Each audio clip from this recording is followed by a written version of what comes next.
we have been lied to. We have been sold a bill of goods as it relates to love. And this is a problem because we've bought into the Greco-Roman myth of romantic love. And so when we say love, a lot of times, here's what we're talking about. We're talking about this Greco-Roman myth that has at the center Cupid. And Cupid, this little cherub, shoots you with his arrow. And when he shoots you with his arrow, there is this overwhelming passion that comes upon you. And you begin to say strange things like, this thing is bigger than both of us. You have to say it just like that too, or it just doesn't work, you know? Or another one, this is one of my favorite. We don't choose who we fall in love with. Help you.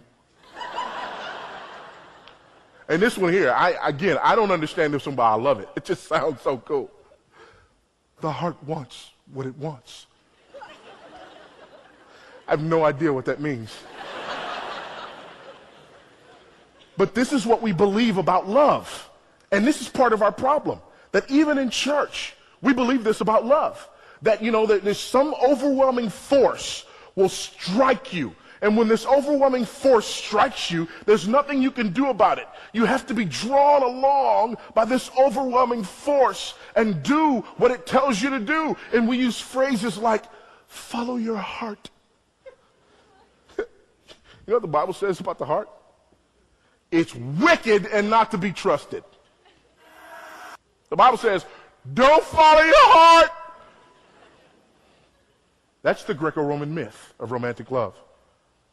And so when we believe in that myth, we've got several problems.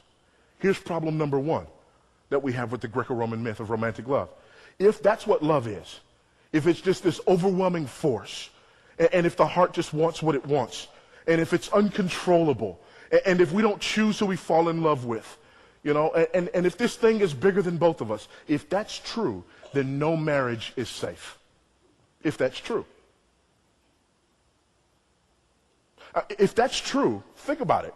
I mean, what if tomorrow I sit down on an airplane and there's just a woman who sits next to me on the airplane? And it's just this beautiful woman who just wants me. That wasn't supposed to be funny. That can happen.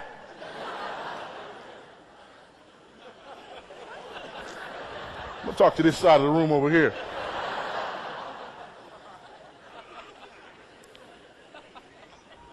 So all of a sudden, I'm sitting there on the plane, and there's this woman there, and she's beautiful, and she wants me.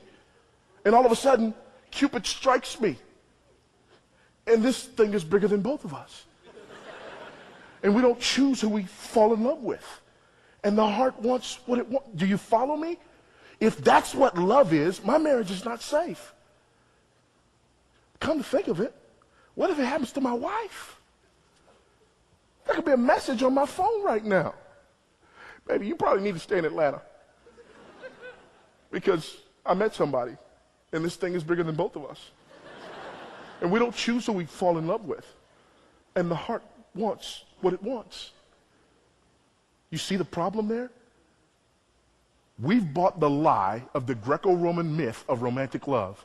And because of that, there are a lot of you in this room who are terrified of marriage because you know how fickle that kind of love is. That's why we had to create another idea to go along with it. The idea of the one.